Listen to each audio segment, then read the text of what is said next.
Hi everybody, Al Bernstein here on the stage of the Venetian Theater in Las Vegas, where, as we often do on the Boxing Channel, we're about to talk to a great show business personality and entertainer who apparently has some good defensive skills as well.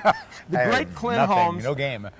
No game. The great Clint Holmes, who is has been a headliner here in Las Vegas for many, many years and is now playing on this stage on a show called Georgia on My Mind, which is a wonderful tribute to Ray Charles. To the great Ray Charles, yeah. Yeah, and it's a brilliant show, which we're going to talk about in a moment or two, but one of the reasons we've asked Clint to join us is that he is a great sports fan and a great boxing fan. We've known each other for a long time. Yes.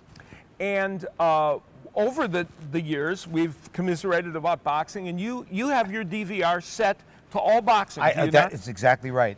There isn't a boxing match that goes on television that I don't have the opportunity to watch. It's really true. Yeah. Even on the Spanish-speaking stations. I don't know what they're saying or who's fighting, but it's always entertaining. I think for me, boxing was the only sport my father ever took me to. Often I've heard that. My dad didn't care about baseball or football, but he loved boxing. And I saw Kid Gavilan fight. Wow. Yeah, in Buffalo, New York. I forget the year. I was a kid. And that set me off on just loving the atmosphere, you know, of a fight. And I think the other thing is, boxing is maybe the only sport, I'm not sure if it's the only sport, one of the few sports that can be over in 10 seconds. True. You know, baseball's 9 innings, football's 4 quarters, blah, blah, blah. Boxing, we've all seen, they walk out and bam, guy lands a shot and the fight's over. So there's that kind of spine-tingling thing at the beginning of a major fight. You just don't know when it's going to happen. Now, toward that end, you, of course, were at a fight back in Atlantic City where you have been, have been a headliner and have done countless shows, but you were at a fight where a very famous person kind of arrived a little too late. A little too late, yeah. I was at the Tyson Spinks fight, and it was promoted by Donald Trump. And it was in one of Trump's places. Maybe it was not in his place, but anyway, he was the guy.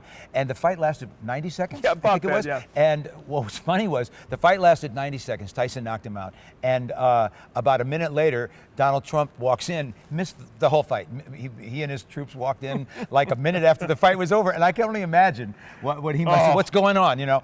So I paid $1 jillion, and I didn't get to see anything. Didn't even get to see anything. It's kind of cool. That's not good. It's like producing a show and you can't see it. And you can't see it. Yeah, exactly. That's not too good. Exactly. You are. I was just thinking about this as we're sitting here. You've sung the national anthem at many great boxing matches. And that's an interesting thing because the first time I sang it was at Madison Square Garden, and I get in the ring. First of all, the fighters are in their corners, and it's right, like, and you look around, and on the ring floor, there's blood, and it's like, let me. Oh, say, can you see by the dawn's early light? How fast can I finish this and get out of the ring? It's like that, you know. It's like unbelievable. An up-tempo national anthem. But the most exciting one was the Evander Holyfield-Riddick Bowe fight. I think it was the first one. Yeah. And I'll tell you a quick story about that. I came out, I was living in New Jersey, and Steve Wynn flew me out to sing the national anthem. And my manager at the time, Rory Rosegarden, was a huge fight fan, still is a huge fight fan. So we see the fight, it's a great fight, and I sang the anthem, and it was just, and people are leaving, and Rory keeps saying to me, no, wait, stay here. And I'm going, let's go. Everybody, no, he said, wait. And as everybody cleared out, I see Rory walk down to the ring. Riddick Bowe had left his stool in the corner, and Rory reaches through the ropes, takes the stool. Now, I remember we flew home back to New York the next day, and he had this stool. And here's why I can tell this story, because Riddick Bowe's next training camp was in the Catskills, and Rory drove up to the Catskills with the stool and got Riddick Bowe to autograph it. Oh, that's funny. Isn't that a great story? That's great. Fitting that stool in the overhead section bin. above, was in not the too overhead easy. bin, not too easy. Not he's walking easy. around with a stool. That's a great story.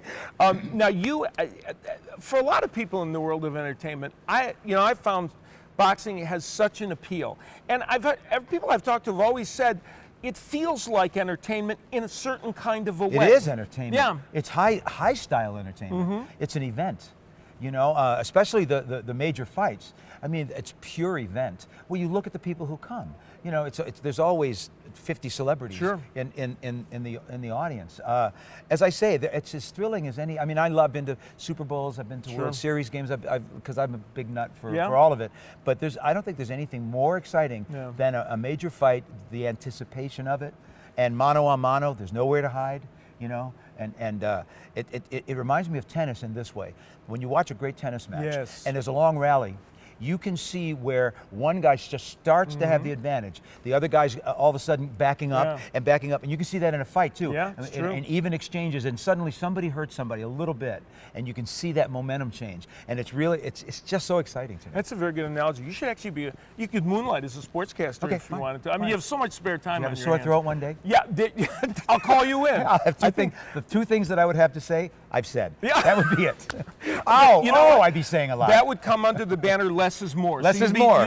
Which, by the way, not too many sportscasters subscribe to that theory now. That's so that's true. another story. That's true. Now, we are sitting on the stage here at the Venetian Theater, where you are currently doing a wonderful show. As we mentioned, Georgia on My Mind. And by the way, you should all rush to get your tickets to this. It's a wonderful show, and you are with a very talented ensemble doing this. I don't know any of their names. They're very good though. I am with. First of all, a 19-piece big band, which you don't get to hear anymore. No, you do not. We have a 20-something voice gospel choir that comes out. We have an amazing singer named Nina Freeland, who's gorgeous and amazing. Kirk Whalum, who has become my absolute favorite saxophone player in the world, as a man and as a player, amazing. And then Take Six, which is, without exaggeration, the greatest vocal group on the planet. And we're all up here singing iconic music, iconic arrangements. It's joyful. And this show was done at the Smith Center in Las Vegas and in Atlanta, I believe. That's correct? right. That's where. So you had that was the genesis of it, and then you brought it here to the Venetian, where it could have a longer run. And so I would think that's a very good journey for a show. Yeah, and the show grows. Yeah. You know, it grows literally every night. Everybody gets more comfortable. We did it in Atlanta, which is Ray's hometown. Yeah. Then we did it at the Smith Center, and people from the Venetian saw it and said, let's bring it in here. And so now we get to do it for 6 weeks, which is fantastic because, again, it grows every night. And we're also doing it in Miami. On November 7th at the Arch Center. And then we're going to Orlando at the end of November, November 20th at the new, in fact, I think we're the first show opening the new Disney Center in Orlando. So, and then there are plans for, you know, Lord willing, we'll bring it back here and Europe. There's a lot, it's a special kind of a show. You know what, Al, because you're like me, you're old school. I don't know how many of you know how well this man sings. Oh, you're so kind. No, it's really compliment. true. It's true. But that's what this show's about. Yeah. It's about people singing and playing great iconic music and doing it with there's not a lot of bells and whistles. Yeah. You know, I mean, there's some images of Ray. Sure. Certainly, and a little bit of it's not about the visual tricks that you can play, it's about the performing. Very few naked women in this show. Almost none. Some in the audience, but exactly. It's about the music, and that's really. The other thing that's interesting, and I guess you can enlighten me on this, it seems like Ray Charles is one of those musical figures who transcends just about every audience, which is one of the great things about a show like this. That's exactly, we even talk about that in the show.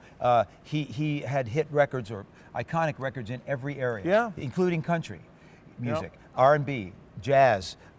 He even did show tunes. I sing a song from Oklahoma, "Oh What a Beautiful Morning," which Ray did. Yeah, think about Ray Charles, the fact that he did that song. He did all of it. It's crazy. And then, of course, then you start talking about "Tell Me What I Say." You talk about "Hit the Road Jack." We have the Raylettes come out and do that with me. Georgia, you know, and then "America the Beautiful." It just goes on and on. I mean, you know, it's pretty extraordinary. And this is a beautiful theater. So this show running until October 29th. Until October 29th. So if you are anywhere near Las Vegas, or more than that, take a road trip in here and see the show. It's truly spectacular. Now you are a fan of all the contemporary boxers. Among the contemporary guys, who are some of the guys that really fascinate you and that you look at and you say, wow, they keep me interested in the sport? Andre Ward, I wish he was fighting more. Yeah, brilliant fighter. Brilliant fighter. Of course, Mayweather keeps you interested. You know, I mean, remember Howard Cosell? Of course you do. recall him, Yeah, yes. remember him? Well, he was an example of that. You loved him or you hated him, but you watched him. Absolutely, And that's true. Mayweather's like that to me. Yeah. I love the I love what he does. You know, Yeah, it's interesting. So I'm interested in Canelo. I don't know how good he is. Yeah, that's yet. what we're waiting to find out. Waiting aren't to we? find out. He's certainly an attractive personality Yep. and an attractive guy. You know. Yes, yeah. So I'm interested in him. I am excited about a heavyweight, if there is anyone. I want to see an American heavyweight. Well, we're going to have Deontay Wilder, the bronze medalist who's from Alabama, fight Berman Stavern. And many people think that might create some waves because we do think, you know, in America especially, we like big things, right? Right. And we like the heavyweights. We like the heavyweights. We yeah. like the heavyweights. That's the epitome of any one punch, right? Yeah, exactly. And the Klitschko's are 75 and 77, right? Yes. Yeah, Yes. so- You know, they both have AARP cards. Yes. I know, and yeah. Yeah, so- but then this Bernard Hopkins, he's another interesting. Yeah. Oh my God. Yeah. I'll watch it is him fight amazing. anytime. Fighting Kovalev, but in a fight in which people didn't think he would take that. You know, they thought, well, that doesn't make any sense to run to the fire instead of away from it at age 48, 49. It's amazing. That's going to be an interesting fight. And you know who else I like is Paulie Malignaggi. My broadcast Your mate guy on Showtime. Who's fun to watch, and I met him Yeah. on a flight to New York, and he couldn't have been nicer. And he's obviously he's a fun personality. Yes. And he's fun to watch. Is he going to fight more? Is he? I mean, I think he's probably going to retire. Gonna My retire? guess would be, you know, he likes the broadcasting, and He's good at it. And sitting next to me is safer for the most part, generally, than being in the ring. So Generally. usually, but Yeah. hey, what a delight to visit with you, Clint Holmes, who I can tell you is probably the best live performer I personally have ever seen. And you will love him if you see this show, which is a tremendous show. And I should mention, when people come to Las Vegas, they can see you at the Smith Center, where you have a residency where the first weekend of every month, taking a hiatus to do now. this show, and be back there in December. And you have reinvented the and I think advanced cabaret shows to another level. For people that love cabaret, Clint has taken it and pushed it to another level. Thank you, Al. That's a big statement. Sure.